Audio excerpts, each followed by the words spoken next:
malam ini. Tiada cadangan ubah dasar berkaitan ekspor ayam untuk pastikan bekalan tempatan terus stabil.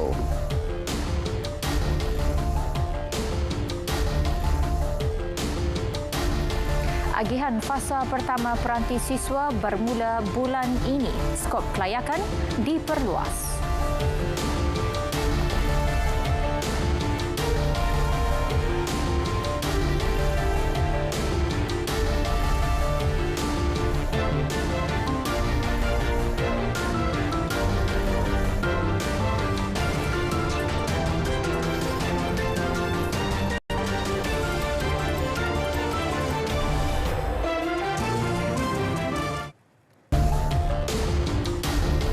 Malaysia dan Turki kini pada peringkat akhir rundingan perluasan skop Perjanjian Perdagangan Bebas MTFTA yang dimeterai 1 Ogos 2015. Perdana Menteri Datuk Seri Ismail Sabri Yaakob menyatakannya menerusi catatan di Facebook selepas menerima kunjungan hormat Menteri Luar Turki Mevlut Cavusoglu yang dalam lawatan rasmi ke Malaysia.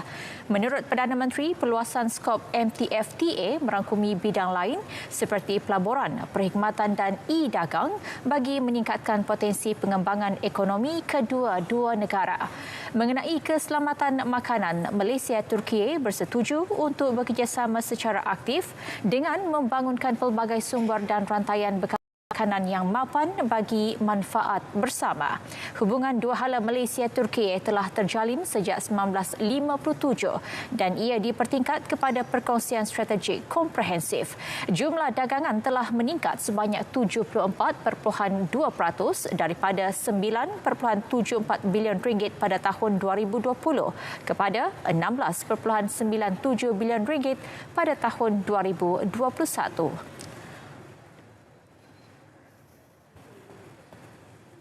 Pengerusi Pasukan Khas Jihad Tangani Inflasi Anwar Musa berkata kerajaan belum memutuskan untuk mengubah dasar berkaitan ekspor ayam. Ia bagi memastikan bekalan ayam tempatan terus stabil dan harga kekal di bawah harga siling. Ini ekspor ayam masih tidak dibenarkan dan kita ada mendapat feedback bahawasanya bekalan ayam pada masa ini ada berlebihan dan dengan itu harganya telah mula stabilize, malah telah turun kepada paras harga di bawah harga siling. Namun kerajaan belum membuat apa-apa keputusan untuk mengubah dasar-dasar yang telah ditetapkan tersebut.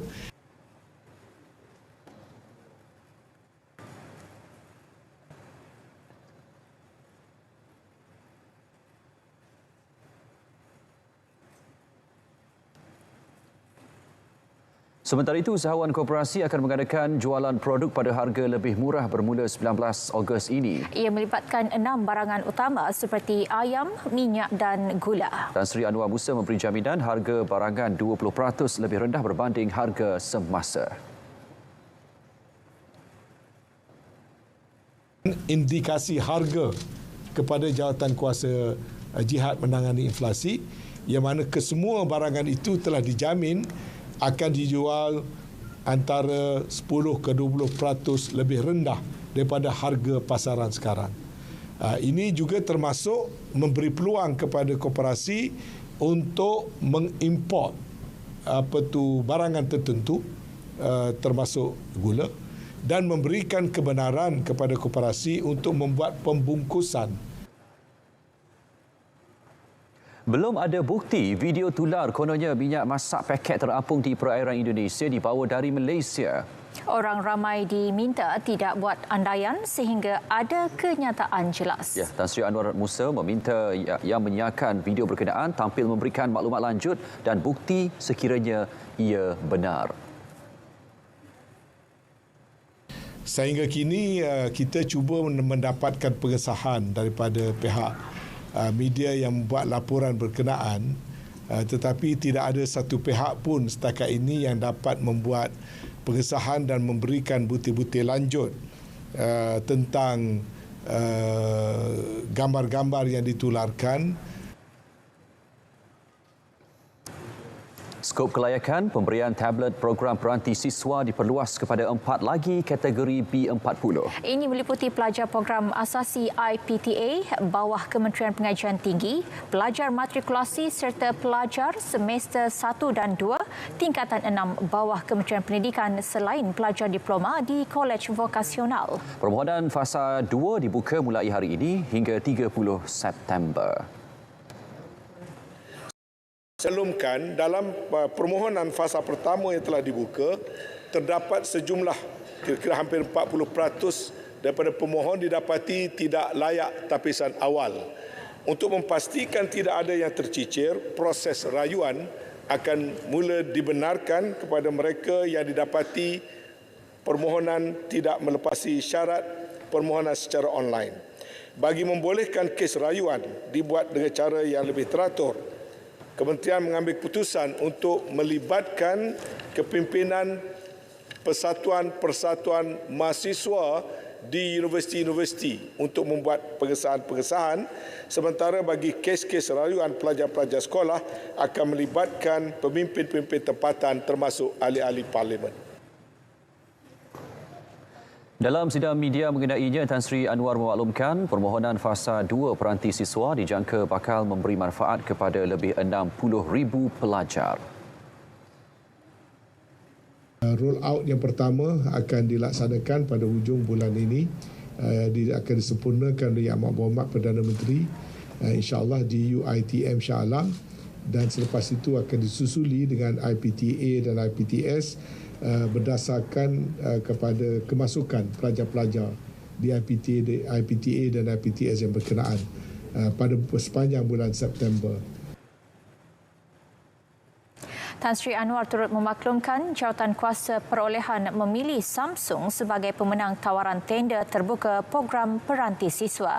Syarikat Korea Selatan itu akan membekalkan tablet Samsung A8 LTE dan diedar mengikut zon iaitu Sabah dan Sarawak, Utara Tengah, Timur dan Selatan.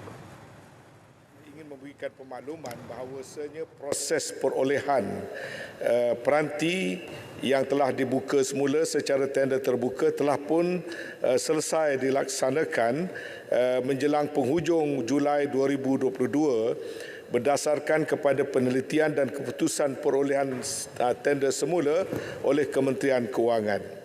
Justru itu, sukalah saya memaklumkan pada hari ini bahawasanya proses pemberian dan edaran peranti siswa akan dimulakan pada bulan ini.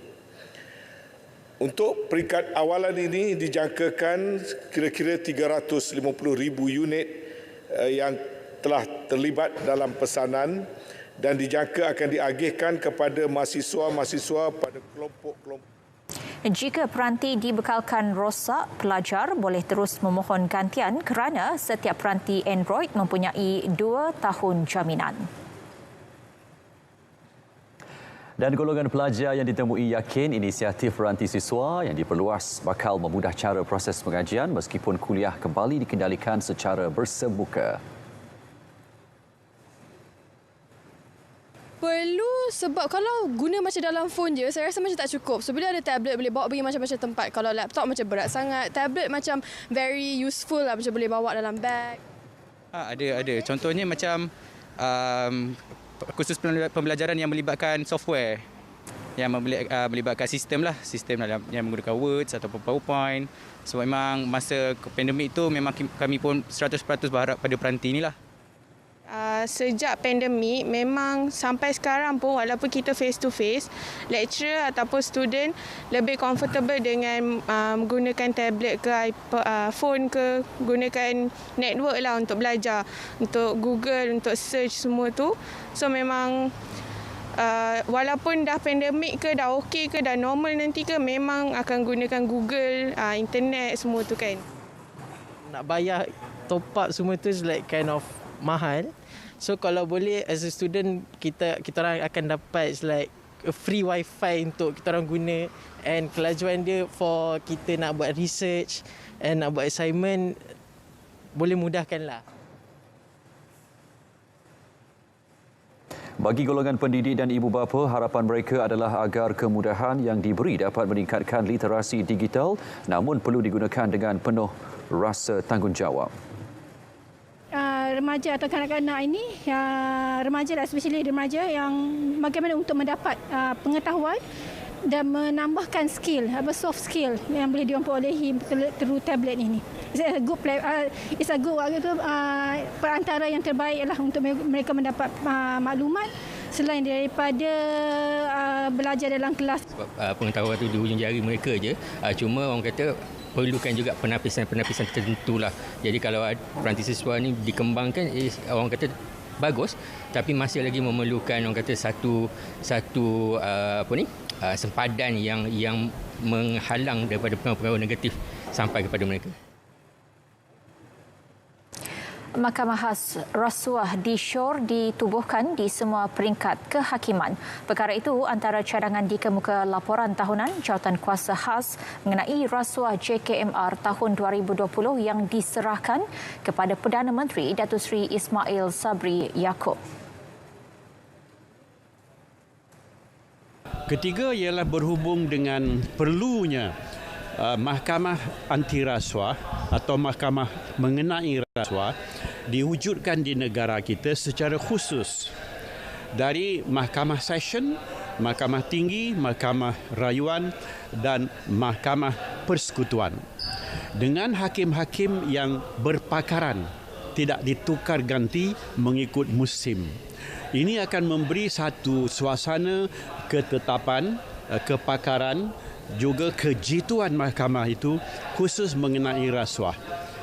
Kami telah mengemukakan ini dan ini merupakan salah satu daripada cabaran besar dan mendapat perhatian kerajaan. Turut dicadangkan prosedur jaminan penyimpanan barang kes oleh SPRM.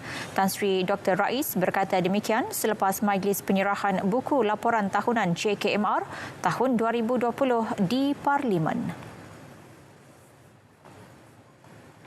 Draft laporan penambahbaikan ke atas laporan semakan berkala tapak Rizab Biosfera Tasik Chini telah disiapkan. Menteri Tenaga dan Sumber Asli Datuk Seri Taqiyuddin Hassan memberi jaminan ia akan dihantar ke UNESCO sebelum tarikh akhir 30 September depan.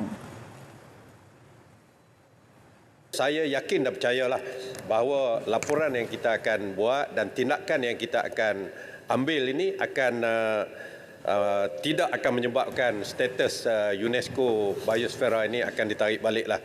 Saya percaya perkara itu. Mengenai usaha pemeliharaan terbaru, beliau berkata kementeriannya akan menganjurkan program penanaman pokok secara besar-besaran di kawasan Tasik Chini dan sekitarnya dalam masa terdekat. Ia membabitkan penyertaan seluruh ahli parlimen dan adun Pahang. Tasik Chini berkeluasan hampir 7,000 hektar, merupakan tapak Rizab Biosfera pertama di Malaysia diiktiraf UNESCO pada 2009. Pelaksanaan program jualan lebih murah ataupun jualan murah keluarga Malaysia sudah hampir dimutamatkan konsepnya. Jumlah kawasan ditambah lagi, sekarang ini menjadi 639 yang akan berjalan serentak bermula pertengahan bulan Ogos sehinggalah ke akhir tahun.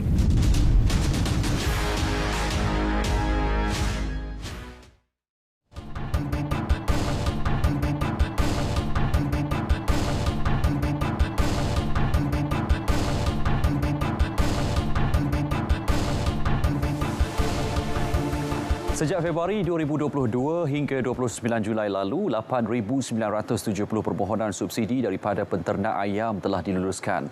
Ia berjumlah 748 juta ringgit. Dalam hal ini, buat pertama kalinya, kerajaan telah bersetuju memberi subsidi kepada penternak ayam pedaging dan ayam penelur berjumlah 1.1 bilion ringgit secara keseluruhannya bagi meringankan beban penternak ayam. Pemberian subsidi ini bermula daripada 5 Februari 2022 dan akan berakhir pada 31 Ogos 2022 ini.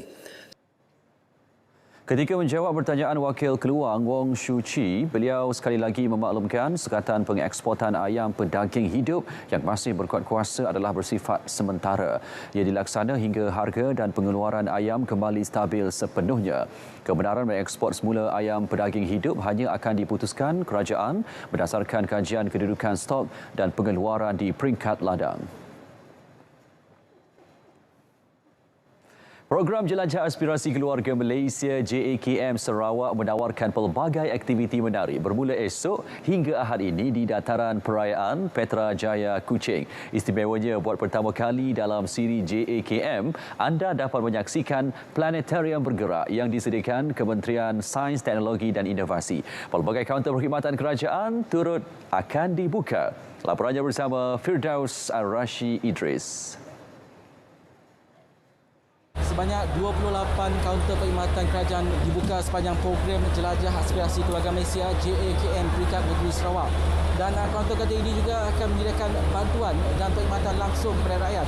Sebagai contohnya perkhidmatan penukaran kad pengenalan dan juga perkhidmatan dari Jabatan Angkutan Jalan, Yapim, klinik mata dan sebagainya. Selain di kemah utama, para pengunjung juga boleh melihat sendiri pameran yang disediakan oleh pelbagai agensi dan jabatan kerajaan yang terletak di bahagian luar kemah utama ini. Untuk Jelajah Aspirasi Keluarga Malaysia, JAKM bagi peringkat Sarawak juga menyaksikan buat pertama kalinya JAKM menampilkan sebuah planetarium dibawakan khas dari Kementerian Sains, Teknologi dan Inovasi. Mesti untuk orang ramai melawat ke JAKM Sarawak esok. Orang ramai juga boleh berkunjung ke program padanan perniagaan, mengikuti bual bicara, konsert Riuh Gegar Sarawak, kenduri rakyat serta program berbentuk kerohanian yang disediakan.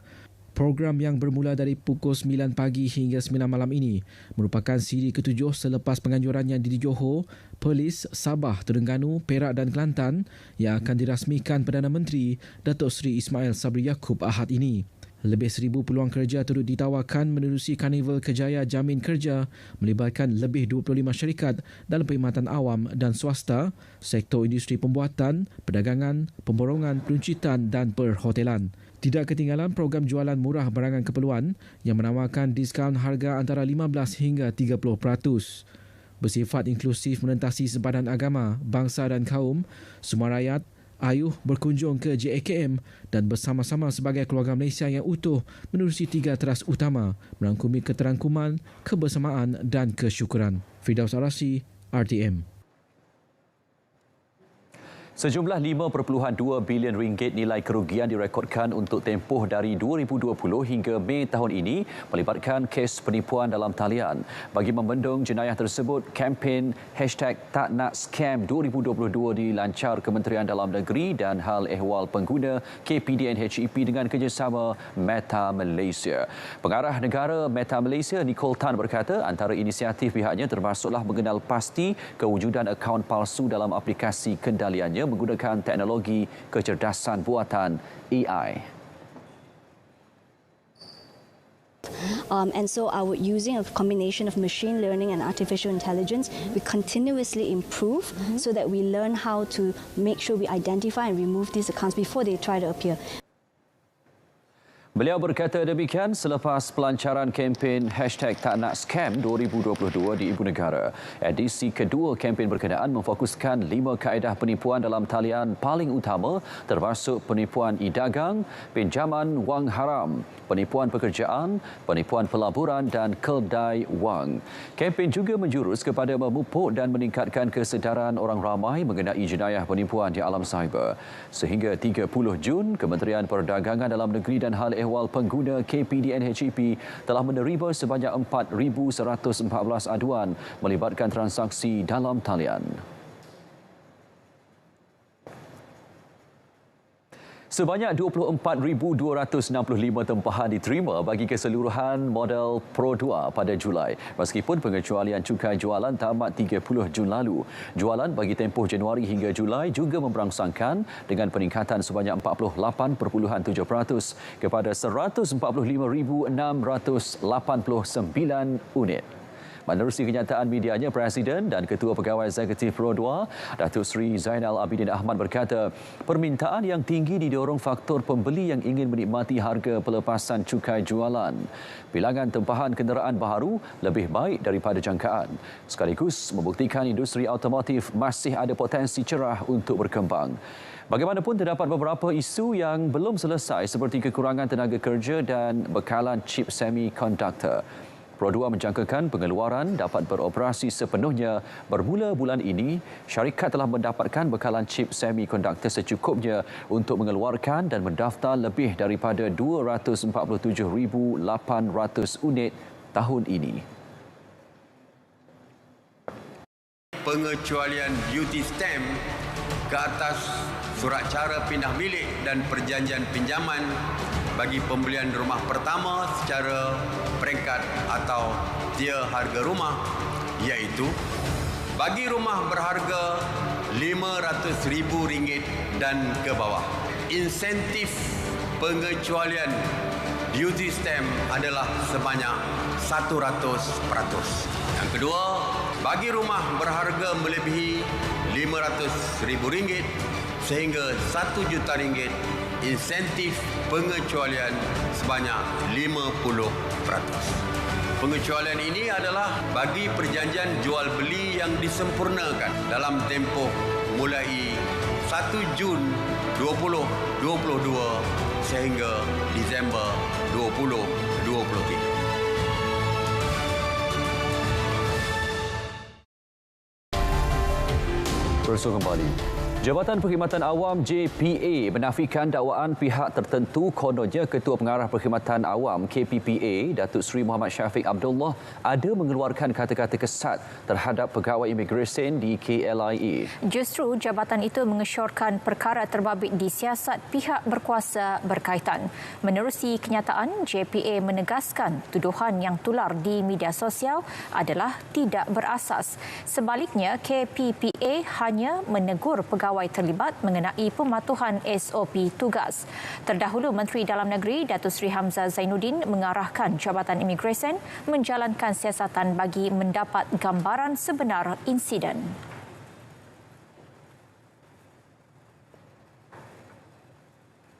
Memulihkan industri kreatif negara susulan pandemik COVID-19. Pelbagai inisiatif dilaksana bagi merancangkan kembali lanskap industri berkenaan. Justru kembara riuh keluarga Malaysia yang memasuki edisi ketiga Rio Now kini berada di Dataran Pahlawan Bandar Hilir, Melaka bermula esok hingga 7 Ogos ini. Ya, kita bersama wartawan Nur Amalina Abdul Halim untuk perinciannya. Program anjuran My Creative Ventures, My Creative, agensi di bawah Kementerian Komunikasi dan Multimedia KCOM ini menjadi cerminan keprihatinan dan komitmen kerajaan bagi mempromosi serta mengetengahkan industri kreatif hasil kerja artis tempatan. Menurut Ketua Pegawai Eksekutif Kumpulan My Creative, Junadi Nawawi, pelbagai aktiviti disusun sepanjang 3 hari program berlangsung. Antaranya persembahan kebudayaan, bengkel kreatif kasut manik dan permainan rakyat. Inilah satu-satunya satu acara yang kami adakan khusus untuk komuniti kreatif, untuk membawa industri kreatif ke komuniti setempat dan merapatkan jurang di antara komuniti dan juga industri. Dan juga salah satu platform yang disediakan oleh Kerajaan Persekutuan untuk menjadi sebagai satu ruang penyertaan kepada komuniti kreatif dan pegiat-pegiat seni dan juga usahawan-usahawan kreatif. Beliau berkata pemilihan Melaka sebagai tuan rumah edisi ketiga dibuat atas faktor negeri ini merupakan salah satu destinasi pelancongan di Malaysia yang popular. Dengan pelbagai aktiviti kesenian dan kebudayaan akan dipersembahkan sepanjang 3 hari program ini berlangsung. Lebih 30,000 pengunjung disasarkan memeriahkan Kembara Rio Keluarga Malaysia edisi ketiga Rio Now di Dataran Pahlawan Bandar Hilir, Melaka. Nur Amalina Abdul Halim, RTM.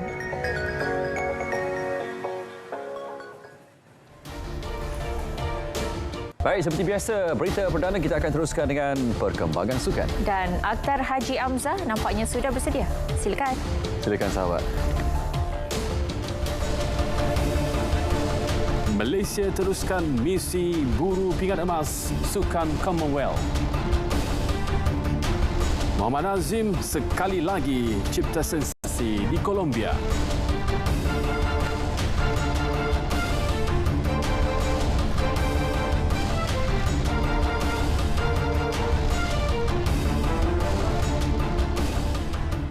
Assalamualaikum, terima kasih Syahril dan juga Fiona.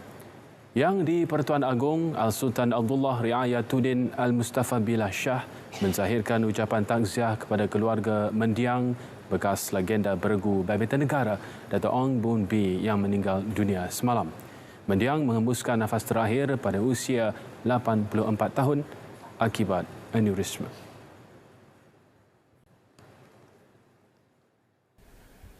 Dalam satu kenyataan Istana Negara yang di Pertuan Agong menzahirkan rasa sedih dan menyifatkan pemergian mendiang sebagai satu kehilangan besar kepada sukan badminton tanah air.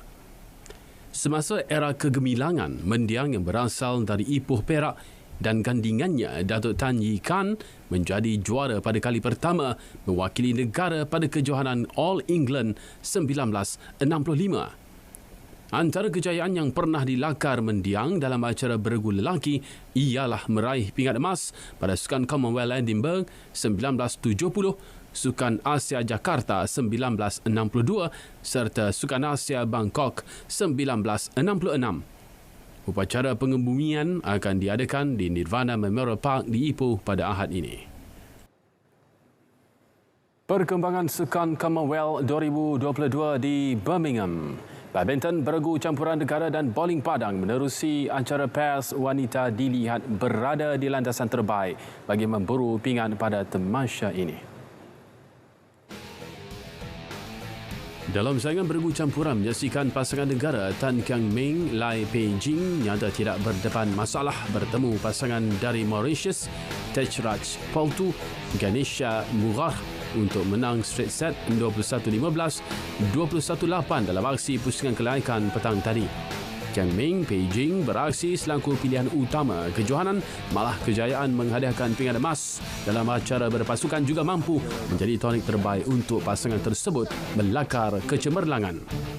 Pada aksi pusingan ketiga nanti, Kiang Ming, Pei Jing dijadual menentang sama ada wakil dari Australia atau Uganda bagi merebut slot ke suku akhir. Di Victoria Park pula menyaksikan pasangan bowling parang negara Siti Zalina Ahmad dan Emma Firyana Saroji meneruskan rentak cemerlang apabila mencatat kemenangan ketiga berturut-turut dalam aksi kumpulan A acara pairs wanita. Dalam saingan tersebut, mereka meraih kemenangan dengan keputusan 20-16 menewaskan Malta. Selepas ini, Malaysia dijadual menentang Norfolk Island pada esok. Saingan akhir bagi acara tersebut pula dijadual berlangsung pada 6 Ogos. Beralih ke saingan pingpong, pasangan beregu campuran negara Jevon Chung dan Karen Lin berjaya meraih kemenangan 3-1 menewaskan pasangan dari Australia. Dalam saingan tersebut, pasangan beregu campuran negara itu memulakan aksi dengan kemenangan 11-7. Namun tewas pada aksi kedua 9-11 sebelum bangkit pada aksi seterusnya 11-6 dan 11-6. Selepas ini, mereka dijadual menentang pasangan dari Afrika Selatan merebut slot ke suku akhir. Dalam saingan olahraga pula menyaksikan jaguh lompat tinggi negara Nauraj Singh Randawa hanya berupaya menamatkan aksi final di tempat ke-13. Catatan yang dilakukan beliau juga tidak begitu baik apabila sekadar melepasi ketinggian 2.05 meter berbanding rekod kebangsaan miliknya 2.30 meter. Paling mengecewakan apabila Nauraj gagal pada ketiga-tiga percubaan melepasi ketinggian 2.10 meter sekaligus menjadi peserta yang pertama terkeluar daripada saingan. Atlet berusia 30 tahun itu juga terlepas peluang mencapai misi memecah rekod kebangsaan 2.30 meter yang dicatat pada terbuka Singapura 2017.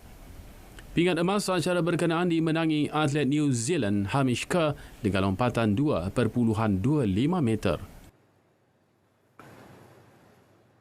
Berikut adalah carta kutipan pingat 10 negara teratas di Sukan Commonwealth 2022 setakat pukul 8 malam tadi.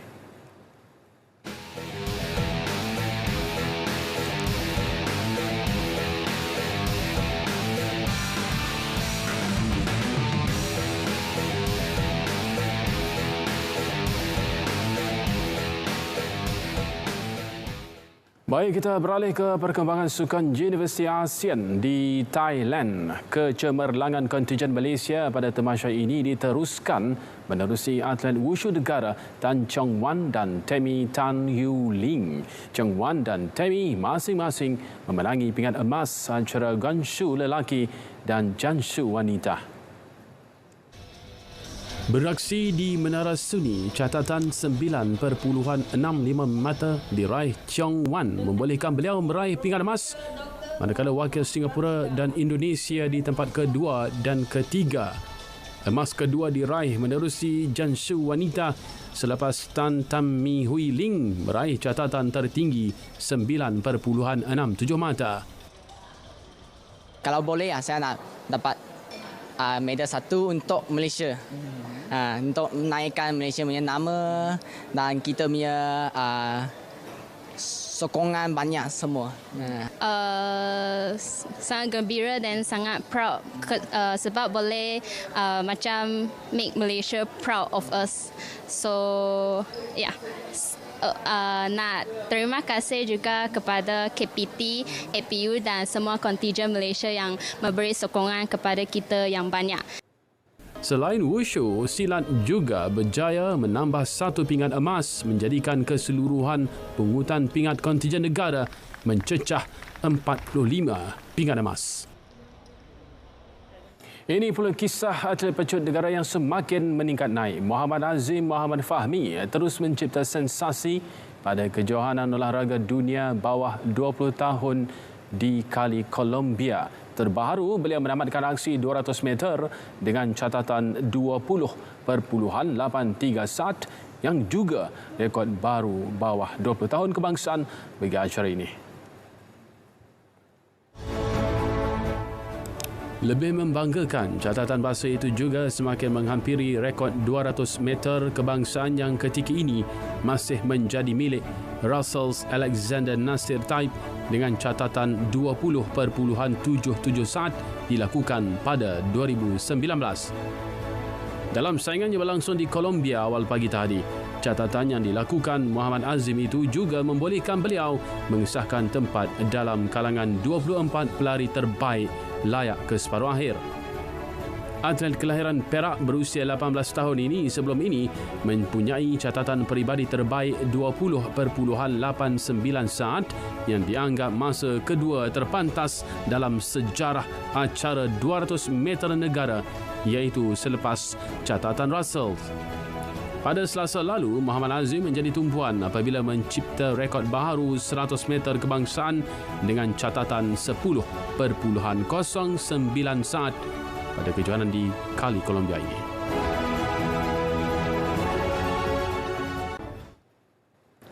Susulan kecemerlangan yang dilakar Muhammad Azim, sepengerusi jawatan kuasa Belia Sukan Komunikasi dan Multimedia Negeri Perak, Khairul Syahril Muhammad maklumkan bahawa permohonan menambah baik trek balapan di Sekolah Menengah Kebangsaan SMK Gunung Rapat telah diluluskan oleh Kementerian Belia dan Sukan KBS. Menurut beliau, lokasi tersebut merupakan tempat latihan Muhammad Azim menggilap bakatnya. Keputusan itu juga dilihat mampu memperkasakan lagi sekolah kluster sukan tersebut bagi melahirkan lebih ramai atlet berbakat dan berpotensi besar dalam sukan olahraga. Ramai atlet-atlet negara yang ada di situ untuk berlatih. Jadi kalau perkara asas kita tak selesaikan, ini sebenarnya dia beri masalah impak yang besar pada ini.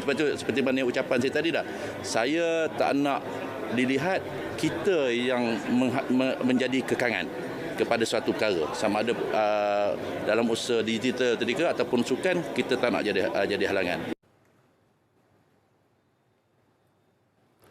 Edisi Sukan 4 Ogos berakhir di sini. Saya Muhammad Akhtar Haji Hamzah. Assalamualaikum. InsyaAllah kita jumpa lagi dan kita kembali bersama Syaril juga Fiana. Silakan.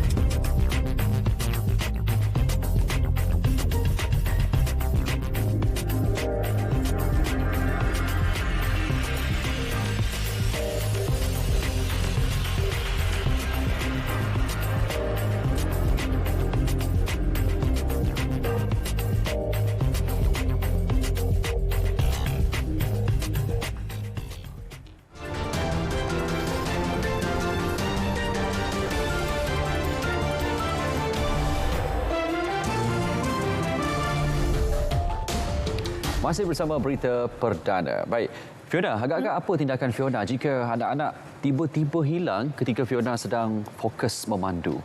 Saya rasa semua ibu bapa akan cemas mungkin, dan kerana itulah pentingnya kita pastikan keselamatan mereka ketika sedang memandu. Ya, ini kita nak cerita tentang kejadian yang berlaku di China dalam segmen hashtag. Jom kita saksikan. Baik, ini dia rakaman seorang kanak-kanak perempuan terjatuh dari kereta yang sedang bergerak tular di media sosial. Dalam insiden di Ningbo, China, mangsa dilihat terjatuh di simpang jalan raya tanpa disedari pemandunya. Mujur dia tidak digilis kenderaan lain di jalan raya yang sibuk itu. Orang awam dilihat segera keluar dari kenderaan masing-masing untuk membantunya. Bagaimanapun, maklumat lanjut mengenai keadaan kanak-kanak itu tidak dinyatakan.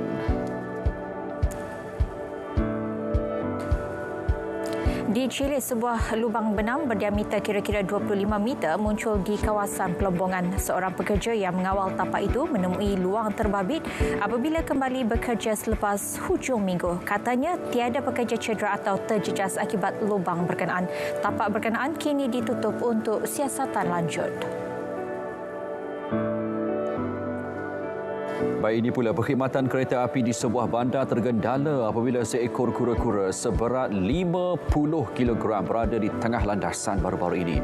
Insiden di Cambridge, England itu menyebabkan perkhidmatan 3 kereta api tergendala.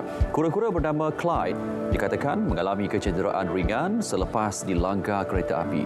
Haiwan itu bagaimanapun telah diserahkan kepada pemiliknya untuk tindakan lanjut.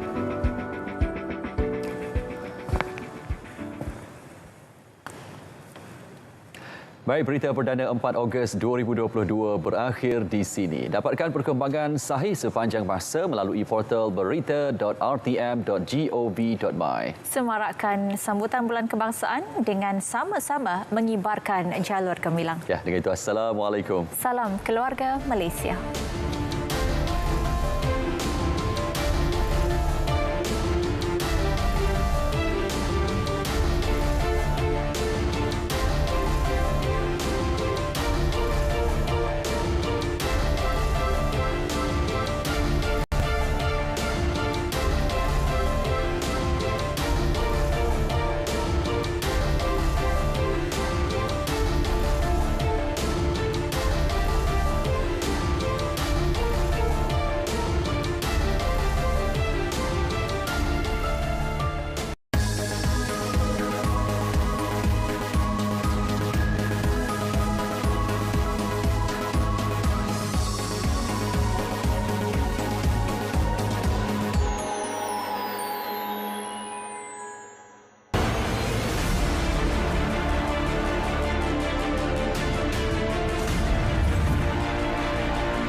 Pembentukan pasukan ini adalah untuk mengukuhkan jalinan kerjasama pelbagai agensi dan dia akan diperkembangkan mengikut keperluan.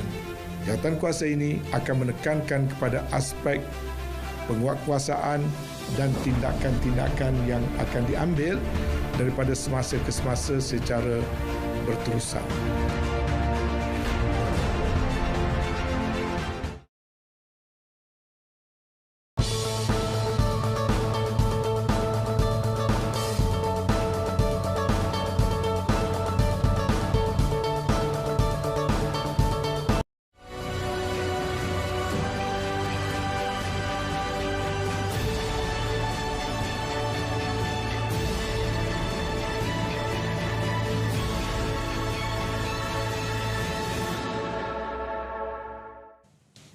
Sebelum ini dibicarakan tentang bagaimana usaha untuk merakyatkan sains dan menginsankan teknologi. Tetapi soalan yang lebih asasi kepada marhain khalayak yang berada di lapangan.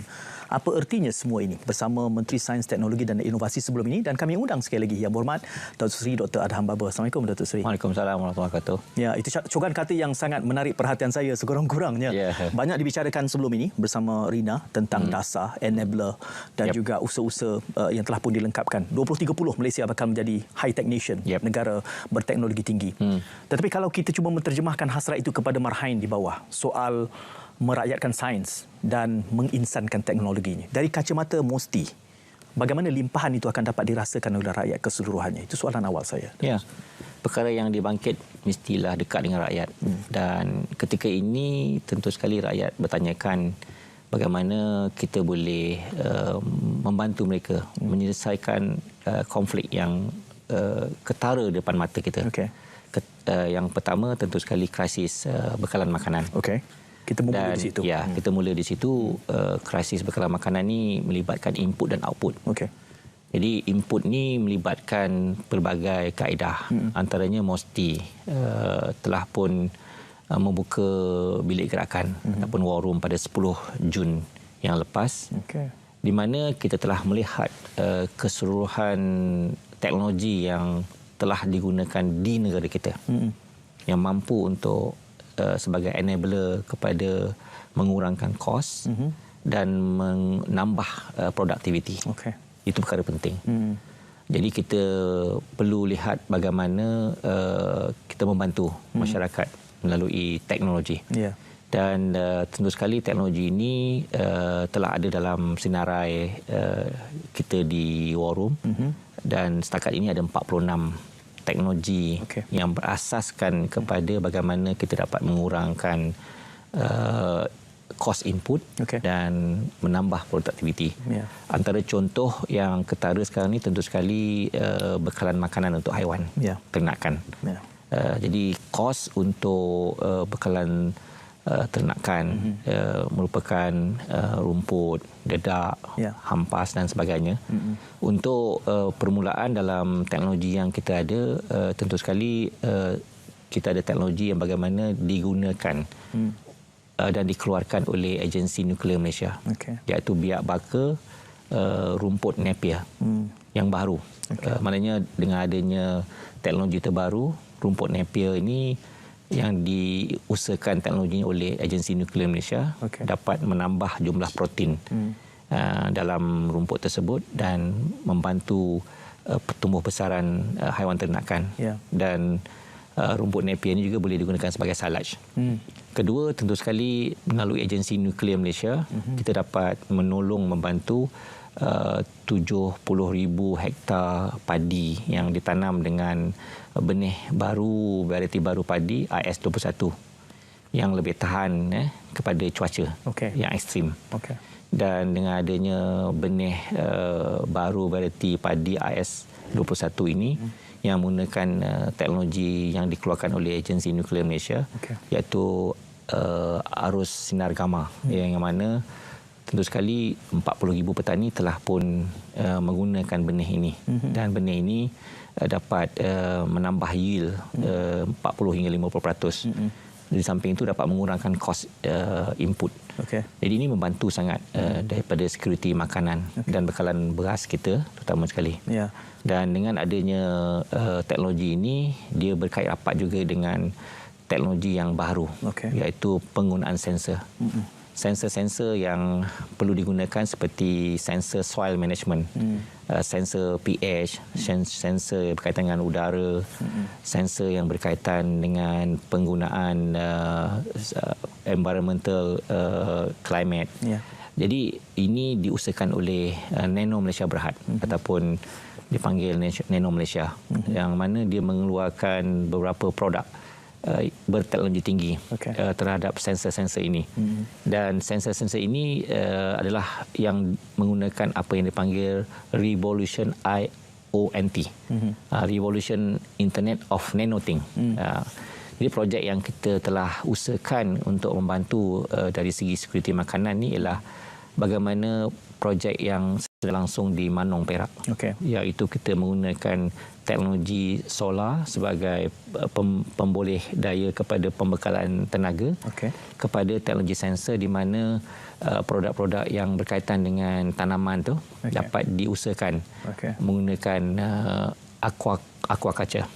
Aquaculture ni maknanya berbeza dengan hidroponik. Aquaponik, hidroponik. Aquaponik ni dia dalamnya ada melibatkan ternakan ikan juga. Kalau hidroponik, dia tidak ada ternak ikan, cuma dia ada soil, dia ada tanaman dan dia ada kaedah irrigation yang menggunakan IoT. Itu tak termasuk dengan aeroponik. Aeroponik maknanya dia tak ada soil, tetapi dia sprinkler keluarkan nano baja tersebut dan ada root plant itulah. Jadi ketiga-tiga ni ada perbezaan. Jadi kita sekarang cuba untuk memastikan bahawa aquaculture ataupun aquaponik itu menjadi satu teknologi yang boleh membantu dan dia boleh lakukan di peringkat dataran ataupun vertikal. Jadi vertical farming.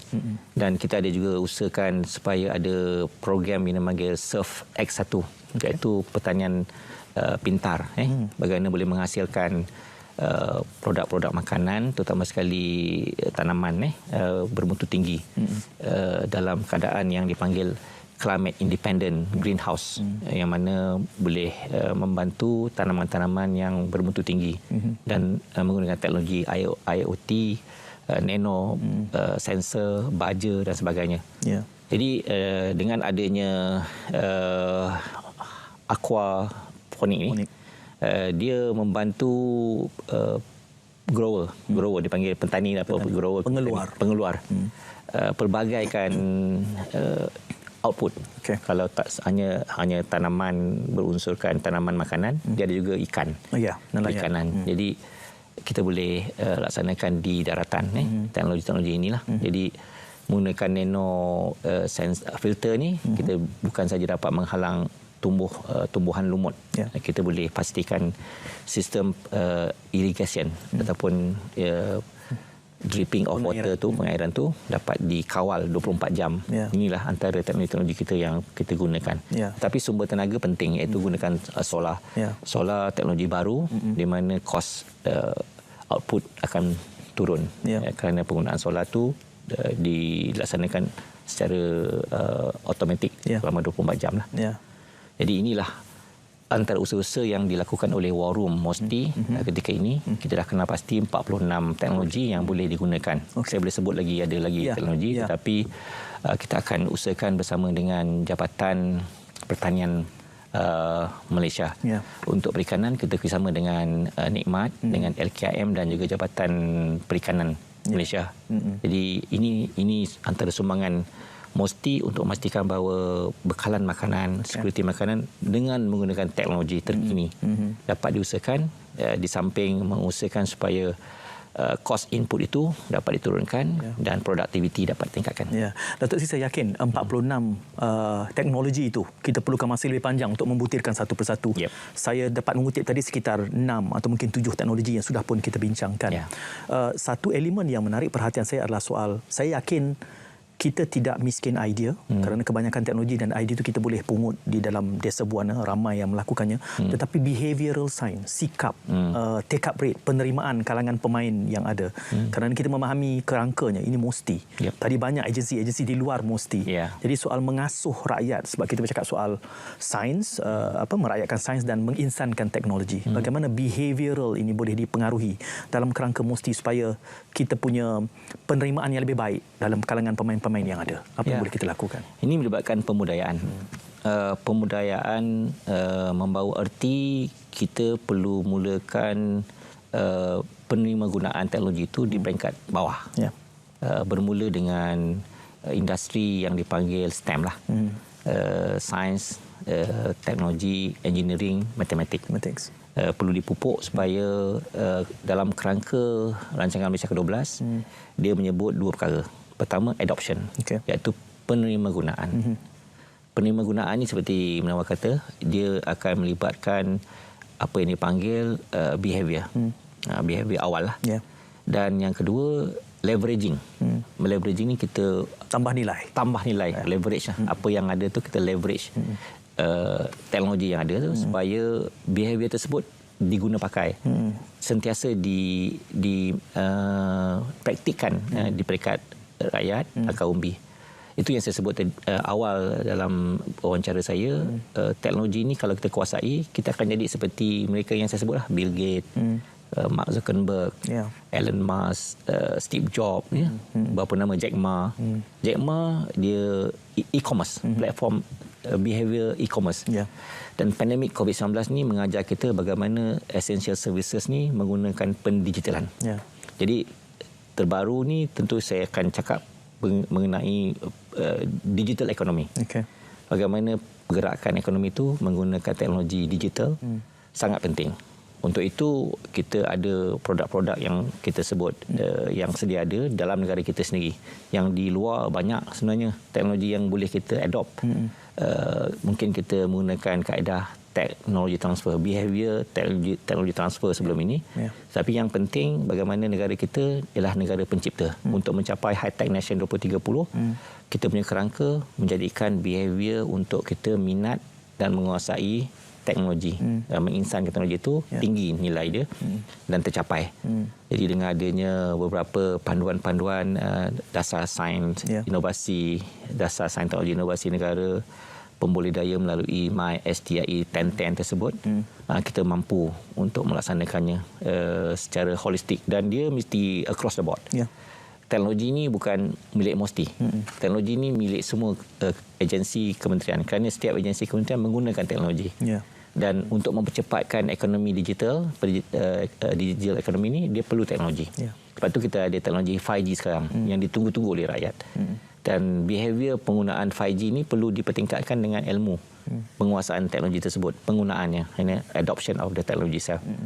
Jadi kita balik kepada bagaimana teknologi yang dibangunkan oleh agensi, dia panggil agensi angkasa, MISA ataupun My Space Agency, yang dapat membantu para nelayan dengan penggunaan teknologi satelit.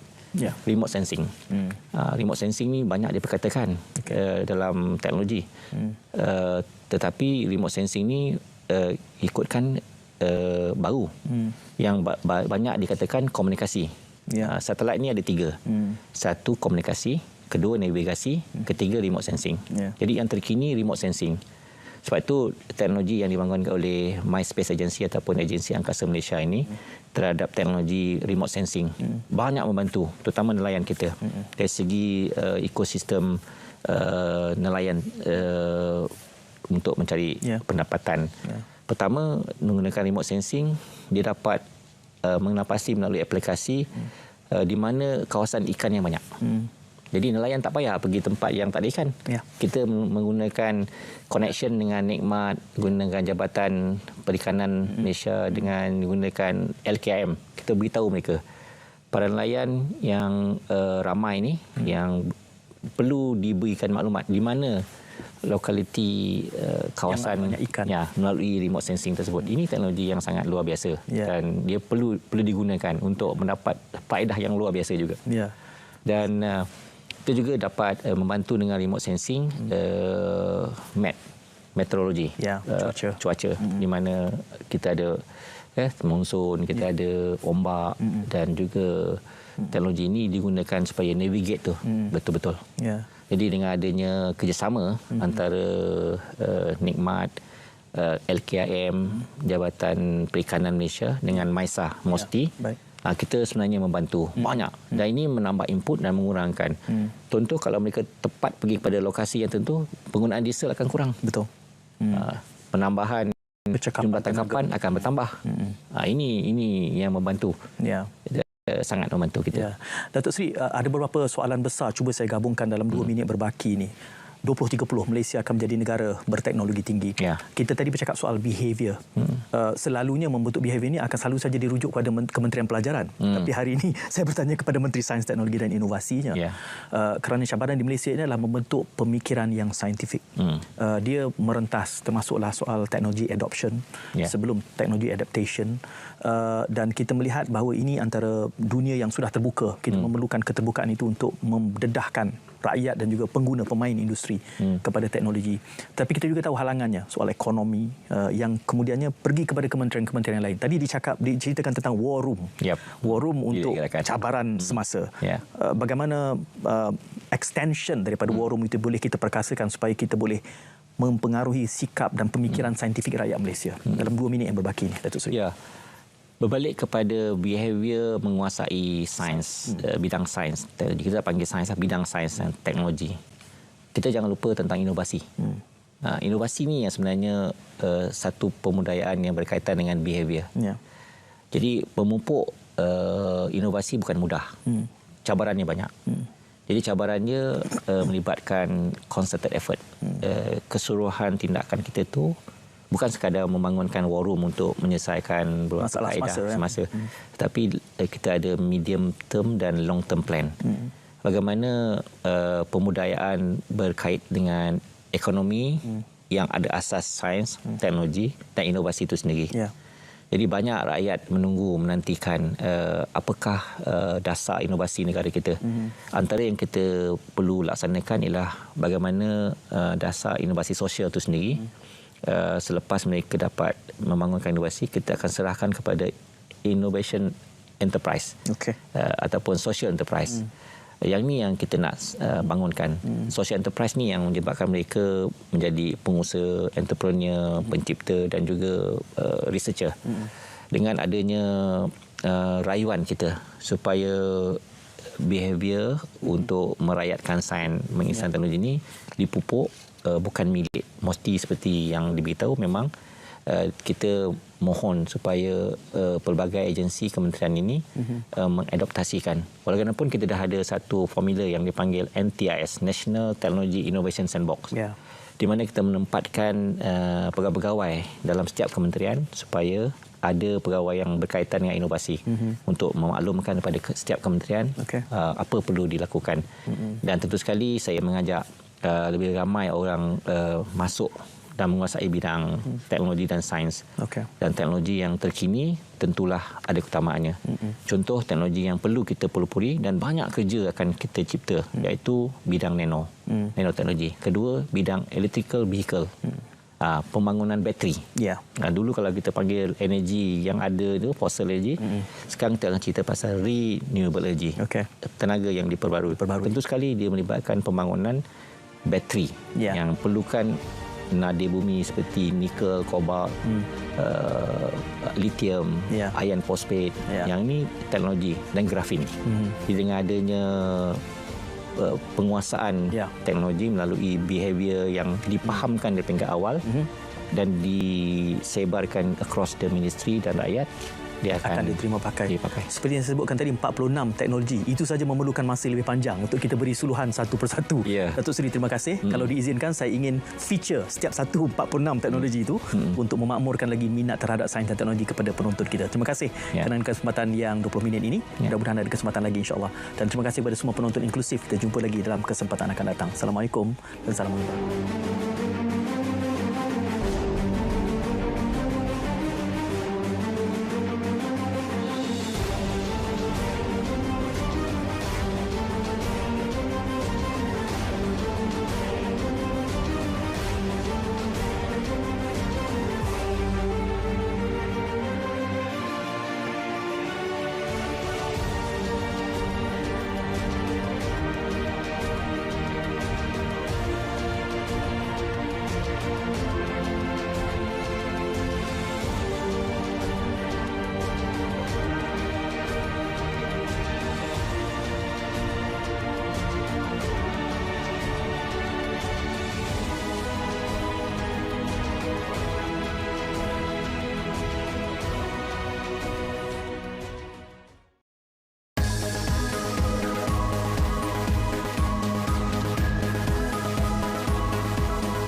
Pada hari ini dalam tahun 2001, upacara pengeluaran kenderaan Pro 2 ke-500,000 disempurnakan oleh Perdana Menteri Yang Amat Berhormat Datuk Seri Dr. Mahathir bin Mohamad di kilang pengeluaran perusahaan automobil kedua sendirian berhad Pro 2 Sungai Choh, Rawang, Selangor.